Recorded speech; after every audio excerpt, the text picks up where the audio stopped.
All right, let's have a look at this example that got handed out to you a few minutes ago. It says a 20-kilogram wagon is being pulled to the right with a force of 100 newtons, but at an angle of 30 degrees above the horizontal. There's a force of friction acting. What's the acceleration of the wagon? This is what I call a wagon problem. It's not always literally involving a wagon, but it's always like a wagon. You guys have all pulled a wagon before, right? You pull a wagon, you don't get down on your hands and knees and pull the wagon parallel to the ground. Rather, you stand up, you pull the wagon at an angle like this, but yet it moves horizontal. So you pull it one way, but it moves another way. Let's draw this. If this is our wagon, I'm pulling it at an angle like this with a force we'll call FA, 100 newtons, at an angle of 30 degrees with the horizontal here. And it's going to move horizontally. It's not going to move at 30 degrees. It's going to move horizontally. It's like a wagon, right? There's a force of friction acting. Which way is it going to act? Well, if it moves to the right, friction is going to act to the left. So let's label that. FF is 50 newtons.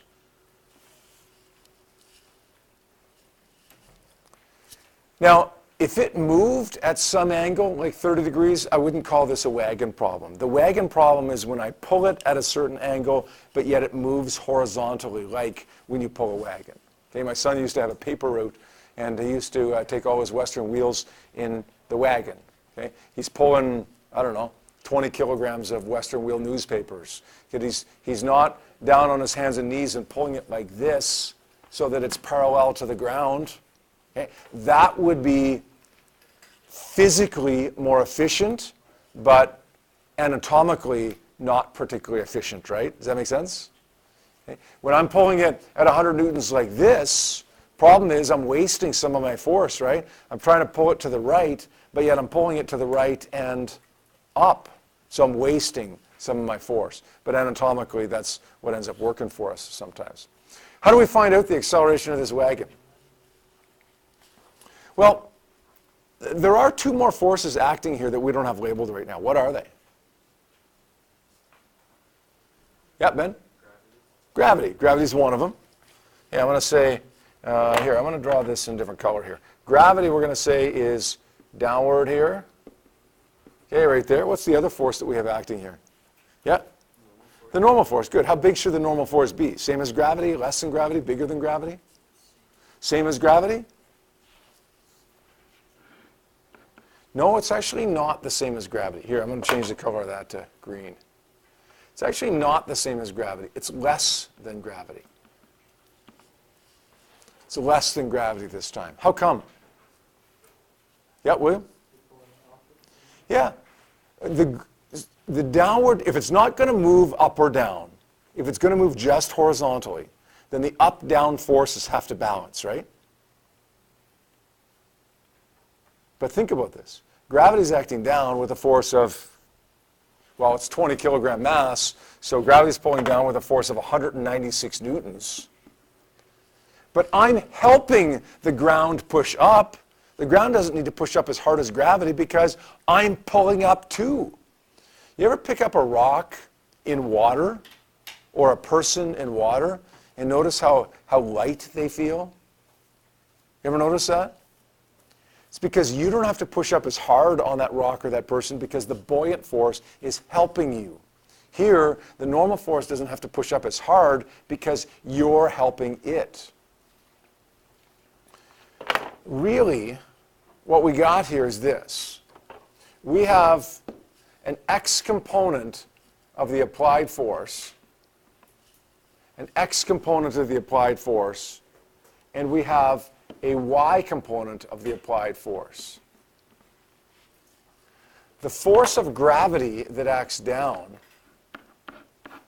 must be equal to the normal force that acts up and the y component of the applied force that acts up. So it's not Fg and Fn that cancel. Look really carefully at what I'm about to do here, okay? It's not Fg and Fn that cancel. Rather, it's Fg and cancels with Fn and Fy. all of the upward forces have to cancel all of the downward forces. Only because this wagon isn't moving up or down. It's moving horizontally. So the net vertical force has to be 0. Therefore, all of those forces have to cancel. What does that leave us with? Oh, what does that leave us with? We're almost there. What are we left with? Yeah, Jacob? Fx and Ff. So we're going to say the net force is equal to Ff plus Fx. Not Fa, because part of Fa is gone. Part of Fa was wasted in helping the normal force. The y component of Fa doesn't help me pull the wagon. The y component of Fa just makes it so that the normal force is a little bit less than it otherwise would be. Anybody suggest how we might get that normal force? Sorry, not the normal force, but Fx.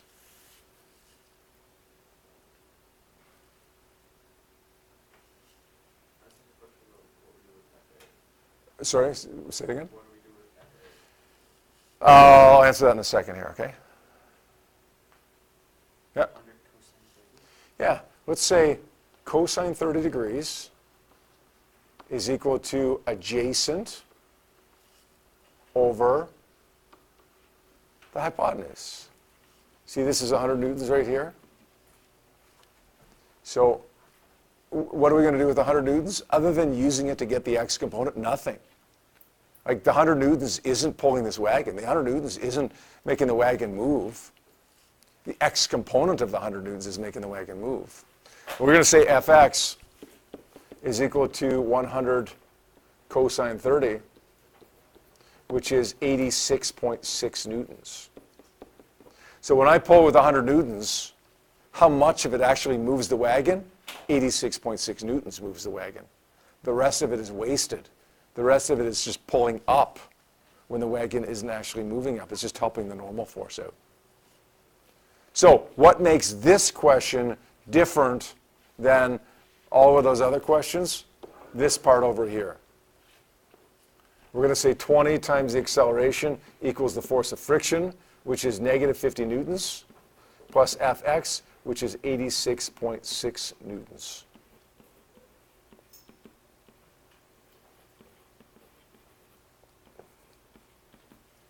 .6 divided by 20 is 1.83.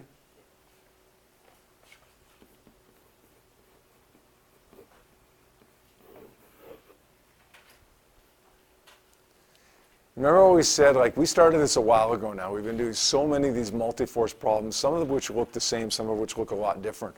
But when we started those multi-force problems, the first thing we did on the very first day, we said draw a free body diagram, and then remember what the next thing was? Draw a free body diagram, and then cancel out what you can. Right? Cancel out what you can.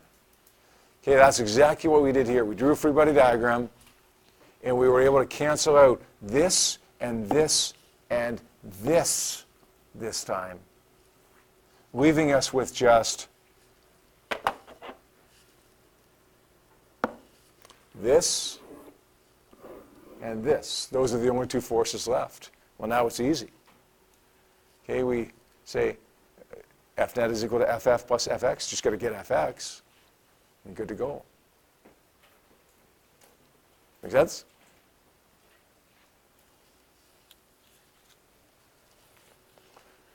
Okay, I'd like you to have a look now at the back side of your worksheet.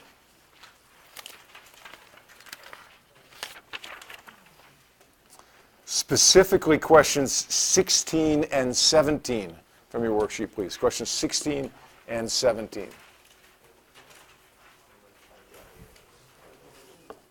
Okay, question number 17 says calculate the acceleration. It's much like the one we just did as an example. It tells me we have a force of friction here. Look, it's a wagon problem, right? Regardless of whether this is actually a wagon or a box that we're pulling or whatever, it doesn't matter. We call it a wagon problem because we're pulling it at an angle like a wagon, but yet it's moving horizontally. Okay? So some of the force that we pull with, this 30 newtons here, is wasted. I pull X and I pull Y. The Y component is wasted. It's not contributing to anything. other than helping out the normal force. So here's what I want to do. I'm going to draw gravity acting down, the normal force acting up, and the y component of this acting up. What do we know about those three forces? The downward force compared with the two upward forces, they cancel each other out. If it doesn't move up or down, the total upward force must equal the total downward force. So we're not saying Fg cancels Fn this time. We're saying Fg cancels Fn and Fy. What does that leave us left with? Well, we've got the x component of the applied force, and we've got friction acting this way. That's all I've got. I don't know what Fx is, so I'm going to find that now. I'm going to say cosine 30 degrees is equal to Fx, that's the adjacent side over the hypotenuse. So the x component of this force is 30 cosine 30, which I want to say it's 22 point, what is it? 25.98? Okay, not even close. 25.9877? 077? Okay, that's good enough. 25.9807 newtons. All right, so let's label that. 25.9807. Remember that 30 newtons is gone now. It's dead to us. We don't need that. Because that 30 newtons isn't all being used to pull this wagon. Only 25 newtons of it is. The other force, the y component, is just being used to help out the normal force, so the ground doesn't push up on it quite as hard. Don't ever pull something across ice that is so heavy that you're worried about the ice breaking. That's not a smart thing. But if you do happen to be on ice, and this thing is heavy, and you're worried about the ice breaking, what should you do? Okay, go really fast. If you pull up on it, even if it's at an angle, what are you doing? You're helping the normal force out. So the ice doesn't have to push up quite as hard, right? That make sense? But Will's idea sounds more fun. Yes, it does, yeah. Yeah. Yeah. Yeah, like skipping rock almost, right? All right, so now we're going to say F net is equal to the sum of the forces. F net is equal to Ff plus, well, whatever forces haven't canceled. We know that Fg has canceled with Fn and Fy, so the only thing we're left with is Ff and Fx. We're going to say 10 times A is equal to negative 15, that's Ff, plus Fx is 25.9807 newtons.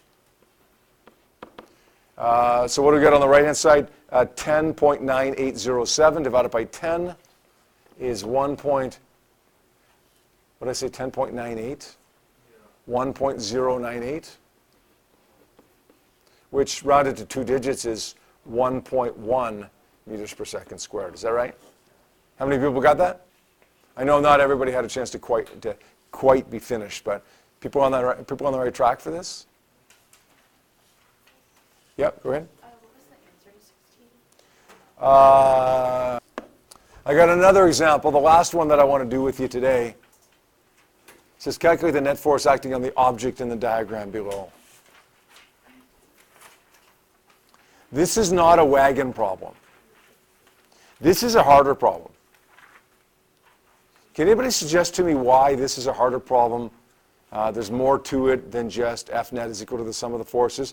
Like if I want to find the net force, the total force, then I have to add up all the forces. But why is that harder this time than just saying F net is the sum of the forces? Patrick? They're all in different directions, and they don't end up canceling out, right? You can see that you've got 20 newtons up and 20 newtons to the right, and nothing cancels here. I've got to treat this as a two-dimensional problem. And this is the first multi-force problem that I've had to do that for. What do you notice first on this, though? Yeah? There's a funny angle. I don't like funny angles, so I get rid of it. Take it off to the side, right? Remember Unit 1? So many times, take it off to the side. We got 20 newtons right here. Let's resolve this. Here's x, here's y, here's 30 degrees. Okay, we're going to say cosine 30 degrees is equal to x over 20. What is that? 20 cosine 30 is 17.32. No, it's not. What is it? 20 cosine 30, quick. 17.3. Is it 17.32? Okay, thank you. And sine 30 degrees is equal to opposite over 20. Is this ringing a bell here? This is looking a lot like stuff we did back in Unit 1, right? Box it off, because it's kind of separate, right? Let's put this in as 17. Let's put this in as 10. And let's just do a little erasing of this and pretend it was really never there.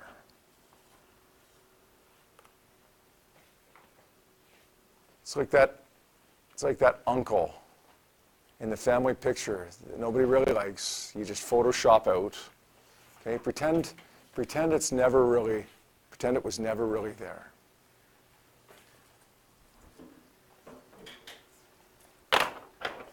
Anybody have any ideas here? What's next? What's next? Oh, you so know this. You so know this. Cameron? You do your X, Y chart. Sorry? With the X and Y. Yeah. Yeah, that's exactly what we do. Like this, if I said guy walks 20 newtons north, or 20 meters north, 20 meters to the west, to the east, and then 20 meters at 30 degrees south of west, it's the same problem, except we're dealing with meters instead of newtons. Okay, if this was a displacement problem from Unit 1, we'd say the x component, we'll call this number 1, number 2, number 3. The x component, the first one is 0, the y component is 20. The second one, 20 and 0. The third one we'd say is negative 17.32 and negative 10. Is this ringing a bell now? Like this is so like what we did in those two-dimensional vector addition problems back in Unit 1. 0 plus 20 plus negative 17.32 gives me 2.68. This is just 10. And now what? Yeah? Draw your diagram. Yeah. Yeah, you guys have figured this out, right? We redraw the diagram. 2.68 this way. 10 this way. And the resultant vector is right here. Theta is right there at the start of the vector diagram, right? We say r is equal to the square root of 10 squared plus 2.68 squared. And then we say theta is equal to the inverse tan function of opposite over adjacent.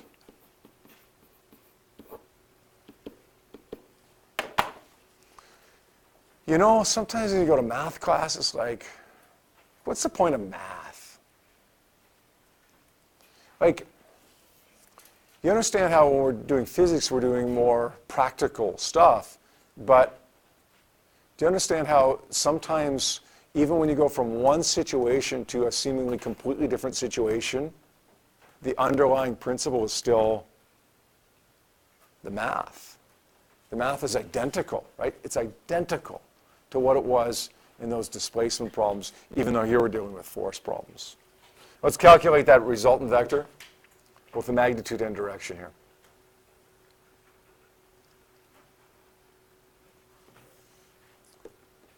Let's say that r is equal to the square root of 10 squared plus 2.68 squared. Square root it, 10.4, rounded to 2 digits, I guess it's still 10 meters. And theta is equal to the inverse tan function of 10 over 2.68. 75 degrees north of east.